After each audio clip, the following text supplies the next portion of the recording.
¿El Espíritu Santo es una paloma? Cuando pensamos en el Espíritu Santo, probablemente muchos imaginamos inmediatamente una paloma blanca. Pero hay algo curioso. Cuando los evangelios cuentan el bautismo de Jesús, ninguno dice que el Espíritu Santo sea una paloma. Dicen algo diferente. El Espíritu descendió como una paloma. ¿Es solamente una diferencia de palabras? ¿O cambia realmente lo que estamos entendiendo? Hoy vamos a volver al texto griego, comparar los 4 evangelios y descubrir por qué una paloma terminó convirtiéndose en uno de los símbolos más conocidos del Espíritu Santo. Y, como siempre, vamos a separar lo que dice el texto, lo que podemos interpretar y lo que la tradición desarrolló después. Volvamos al texto, al bautismo de Jesús. Comencemos con una de las escenas más conocidas del Nuevo Testamento.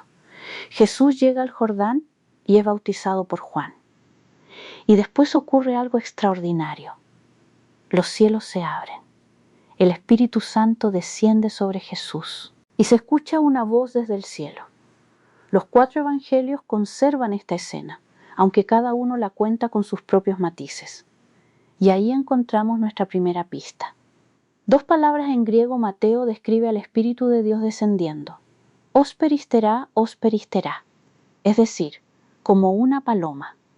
La palabra peristerá significa paloma, pero la primera palabra es la que tenemos que mirar con atención. Os. Puede funcionar para establecer una comparación, como semejante a, de manera similar a. Por eso el texto no dice, el Espíritu Santo era una paloma. Dice, el Espíritu descendió como una paloma. Parece una diferencia pequeña, pero cambia completamente nuestra pregunta. Nuestro semáforo de evidencia, lo que dice el texto, el Espíritu desciende como una paloma. No dice, el Espíritu Santo es una paloma. Hasta aquí tenemos bastante claro qué dice el texto. Pero ahora viene una pregunta mucho más interesante. ¿Qué significa exactamente esa comparación? Los 4 evangelios, veamos cómo aparece en cada evangelio. Mateo 3 y 16, el Espíritu de Dios desciende como una paloma y viene sobre Jesús. Marcos 1 y 10, Jesús sale del agua y Marcos dice que vio los cielos rasgarse y al Espíritu descender como una paloma. Juan 1 y 32, Juan el Bautista declara que vio al Espíritu descender del cielo como una paloma y permanecer sobre Jesús. Y Lucas nos ofrece un detalle especialmente interesante. En Lucas 3 y 22 dice que el Espíritu Santo descendió en forma corporal como una paloma. Aquí el relato parece poner todavía más énfasis en que hubo una manifestación perceptible. Pero atención, esto tampoco significa necesariamente el Espíritu se convirtió en una paloma. El texto sigue utilizando una comparación, como una paloma. Así que debemos evitar 2 extremos. El Espíritu Santo literalmente es una paloma, pero también la paloma no tiene absolutamente ninguna relación con la forma en que ocurrió la manifestación. Los evangelios claramente quieren que imaginemos algo visible y reconocible en el descenso del Espíritu. La pregunta es exactamente qué aspecto de la paloma está siendo comparado. ¿El movimiento? ¿La apariencia? ¿La manera de descender? Aquí entramos en una zona donde debemos ser prudentes. Los evangelios no explican. El Espíritu descendió como una paloma porque la paloma representa exactamente esto. No nos dan una explicación simbólica desarrollada. Por eso tenemos que distinguir lo que el texto afirma de las interpretaciones que podemos proponer. La comparación puede estar relacionada con la manera en que descendió, con la apariencia de la manifestación o con otros aspectos de la escena. Pero no debemos convertir una posibilidad interpretativa en una certeza. ¿Y el Antiguo Testamento? Aquí la investigación se vuelve todavía más interesante, porque el bautismo de Jesús no ocurre en un vacío bíblico. Hay textos del Antiguo Testamento que hablan del Espíritu de Dios sobre la persona escogida por Dios. Por ejemplo, Isaías 11 y 2 dice, reposará sobre él el Espíritu del Señor. Y en Isaías 42, 2.1 encontramos, he puesto sobre él mi Espíritu. Estos textos forman parte del trasfondo que debemos considerar cuando leemos la escena del bautismo. El punto central parece ser mucho más grande que una paloma.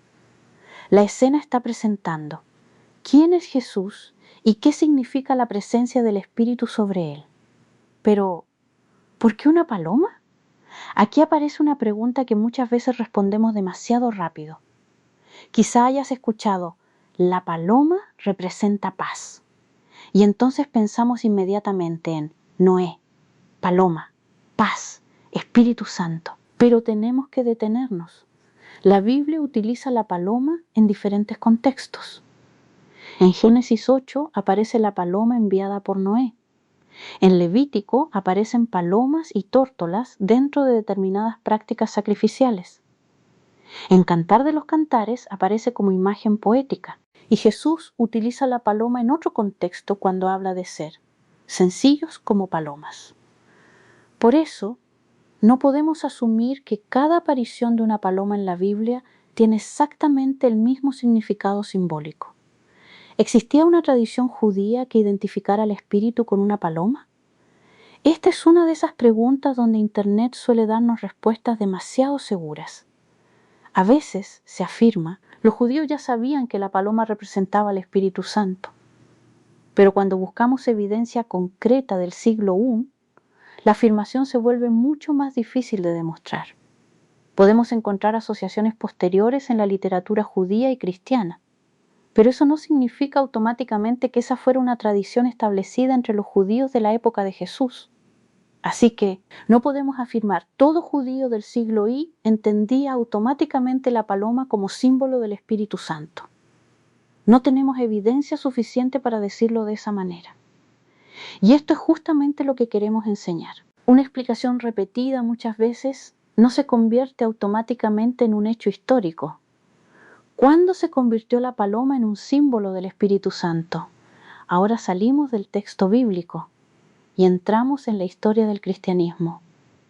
Y aquí tenemos evidencia material muy interesante. El Metropolitan Museum de Nueva York conserva una paloma de plata de época bizantina, aproximadamente del siglo VI, que representa al Espíritu Santo descendiendo sobre Cristo en su bautismo. Es decir, para esa época, la paloma ya se había convertido en una representación visual reconocible del Espíritu Santo. Y esto es muy importante, porque aquí ya no estamos especulando. Tenemos un objeto, una datación, una tradición artística y un contexto cristiano. La imagen fue creciendo. Con el paso de los siglos, la paloma apareció repetidamente en el arte cristiano para representar al Espíritu Santo. Y poco a poco, algo que originalmente era una comparación dentro de un relato bíblico, se convirtió también en un símbolo visual. Y eso es completamente comprensible. Las comunidades cristianas necesitaban representar visualmente aquello que no podían ver. ¿Cómo dibujas al Espíritu? ¿Cómo representas algo invisible? Una paloma permitía que el espectador reconociera inmediatamente: aquí está representado el Espíritu Santo. Y la imagen terminó instalándose en nuestra imaginación. Y aquí tenemos que hacer una distinción. Hay tres cosas diferentes. La Biblia dice, el Espíritu descendió como una paloma. El arte cristiano representa al Espíritu Santo mediante una paloma. La tradición popular puede llegar a decir, la paloma es el Espíritu Santo. ¿Son exactamente lo mismo? No. Son tres niveles diferentes. Y cuando los mezclamos, podemos terminar creyendo que una representación artística es literalmente una descripción bíblica. Vamos a usar nuestro semáforo final. Vamos a ponerlo todo junto. Verde. Lo que sabemos. Los evangelios describen al Espíritu descendiendo como una paloma en el bautismo de Jesús. Lucas habla de una manifestación en forma corporal como una paloma. Amarillo. Lo que interpretamos. La comparación puede estar relacionada con la forma o manera del descenso, pero los evangelios no nos explican con precisión qué aspecto de la paloma están destacando. Azul. El contexto bíblico. La escena presenta la manifestación del Espíritu sobre Jesús y su identidad como el Hijo de Dios, dentro de un contexto que dialoga con las expectativas proféticas del Antiguo Testamento. Rojo. Lo que no podemos afirmar. La Biblia no dice el Espíritu Santo es una paloma. Tampoco establece que la paloma sea su forma permanente. Y tampoco podemos afirmar sin evidencia que todos los judíos del siglo I entendieran automáticamente la paloma como símbolo del Espíritu. Entonces, ¿Qué significa la paloma? Quizá la respuesta más honesta sea: no debemos convertir una comparación en una definición. El texto nos permite decir que en el bautismo de Jesús el Espíritu se manifestó como una paloma. Después, la comunidad cristiana desarrolló esa imagen como un símbolo visual del Espíritu Santo. Y ese símbolo llegó hasta nosotros. Hoy vemos una paloma y pensamos inmediatamente: Espíritu Santo. Pero ahora sabemos que la historia es un poco más interesante. Entonces, ¿el Espíritu Santo es una paloma? No es eso lo que dicen los evangelios. Los evangelios dicen que el Espíritu descendió como una paloma. Y esa pequeña palabra, como, nos recuerda algo muy importante. La Biblia utiliza imágenes, comparaciones, metáforas, símbolos.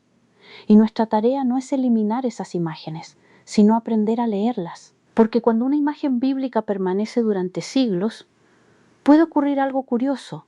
Terminamos olvidando que era una imagen y empezamos a tratarla como si fuera una descripción literal. No tengas miedo de hacer preguntas al texto.